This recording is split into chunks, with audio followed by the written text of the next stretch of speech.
princesas! Oi, gente, tudo bem? Voltando com os vídeos de resenha para este canal, numa felicidade imensa, porque leitura é comigo mesmo, né? Bom, se você não me conhece, eu me chamo Analice da Costa Barroso, sou uma adolescente de 17 anos, influenciadora cristã e escritora. Sou autora do livro A Conversa no Poço e Davi, de Trás da Manada ao Alto do Trono. E hoje é dia de resenha do livro O Papado e o Dogma de Maria. Eu encontrei esse livro na estante dos meus pais e logo já comecei a leitura. Foi uma leitura muito rápida, porque é um livro pequeno, tá vendo? Inclusive em comparação com outros livros. Se eu pegar aqui o meu, vocês conseguirão ver, olha, perto do meu, ele é bem pequeno, ainda fica sobrando algumas bordas. Além disso, até de páginas ele é pequeno. Ele só tem 136 páginas. Mas o que fala esse livro? Eu não vou ler aqui para vocês atrás, porque quem pesquisa na internet já tem acesso a esse resumo. Mas eu vou explicar mais ou menos para vocês. Esse livro, ele é para os cristãos protestantes. Quem tem a fé em Jesus Cristo, quem não acredita na existência do papado, quem não acredita que Pedro foi o primeiro papa.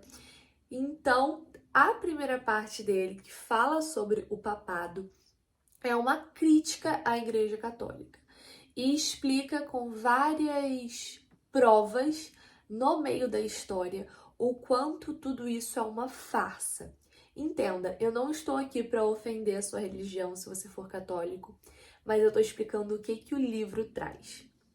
O autor, Hernanes Dias Lopes, vai nos explicar de forma muito clara e didática todos os pontos que nos mostram que Pedro não pode ser considerado o primeiro papa da igreja e muito menos o escolhido por Jesus Cristo para comandar a igreja. Jesus não veio para formar uma igreja nem uma religião, ele veio para formar filhos de Deus. Então já começa o erro por aí. Acho que o principal exemplo que eu achei muito interessante dessa primeira parte é o Decreto de Isodoro, que são documentos que foram escritos em 853 depois de Cristo e datados de 2, 3 depois de Cristo. Então imagina quantos documentos que não foram alterados as suas datas para poder certificar a humanidade de algo que é irreal. Então aconteceu, infelizmente, com muitos documentos da Igreja Católica e o Hernanes, desse livro, quebra essa ideia do papado. Já na segunda parte é falado sobre o dogma de Maria, ou seja, quem é Maria para a Igreja Católica? Ela é além da mãe de Jesus. Maria, ela é adorada. Fala sobre a virgindade de Maria e aqui nesse livro quebra com base bíblica tudo isso, mas sempre de forma respeitosa, porque nós cristãos protestantes amamos Maria, nós reconhecemos que Deus a escolheu com um lindo propósito. Além disso, nós temos noção que ela foi uma jovem muito forte, que ela foi uma mãe exemplar. Só que ela teve outros filhos, ela é um ser humano. E entenda, eu acho interessante como esse livro retrata, porque talvez para a Igreja Católica a relação sexual entre Maria e José após o nascimento de Jesus é dada como se não tivesse existido, né? Porque talvez para os católicos isso seria considerado um pecado. Não, ela continua virgem, imaculada Maria.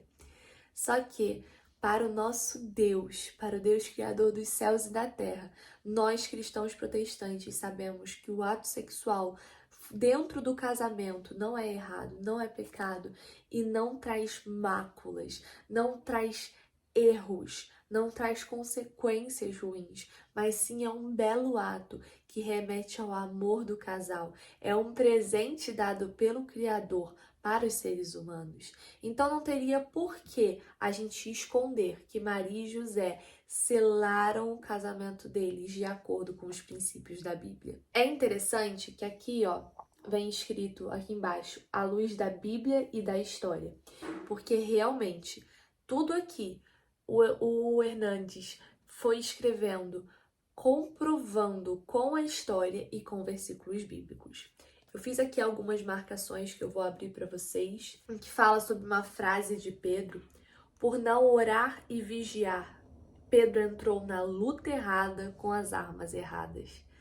Quando ele cortou lá no Getsêmani a orelha de Malco, Pedro estava na luta errada com a arma errada.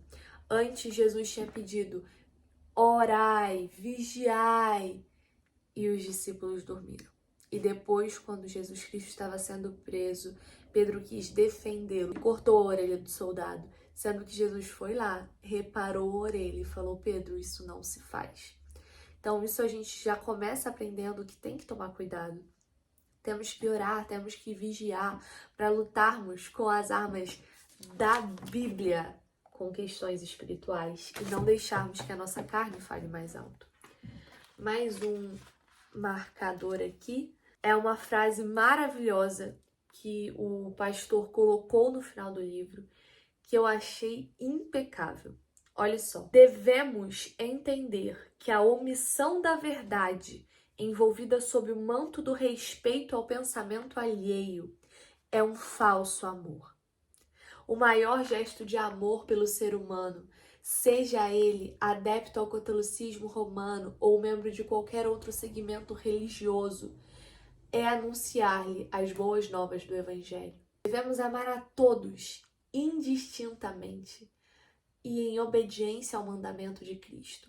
Fazer discípulos de todas as nações. Todos aqueles que crerem no Senhor Jesus, só esses farão parte da verdadeira igreja, o corpo de Cristo. Quanto que às vezes a gente usa desculpa, né? Ai, mas tem que amar ao próximo, eu tenho que demonstrar respeito, demonstrar amor. Só que deixá-lo se enganar por toda uma vida é demonstrar um falso amor. Aqui, já na conclusão de Maria, eu quero ler uma frase para vocês incrível, que é assim: Maria abriu mão da sua agenda, dos seus sonhos, dos seus projetos, para abraçar o propósito de Deus. Sua devota abnegação e acendrado amor por Deus são luzeiros que resplandecem ainda hoje. Ela inicia sua carreira como humilde serva de Deus e termina a carreira como discípula de Jesus Cristo. Maria foi a primeira mulher a aceitar Jesus Cristo. Maria foi o primeiro ser humano a aceitar Jesus Cristo. Primeira discípula de Jesus. Ela realmente é uma mulher admirável, mas não uma mulher que deve ser levada como deusa, como santa. A gente sabe que o véu do santuário já se rasgou e que nós temos acesso total ao nosso Senhor Deus. Enfim, eu recomendo a leitura desse livro para todos os cristãos que estão querendo se aprofundar também no catolicismo e quebrar, terem armas para lutar contra mentiras que esse mundo tenta impor sobre nós. E é uma leitura fluida, leve, que ao mesmo tempo que você aprende, é de forma didática. Então eu recomendo essa leitura.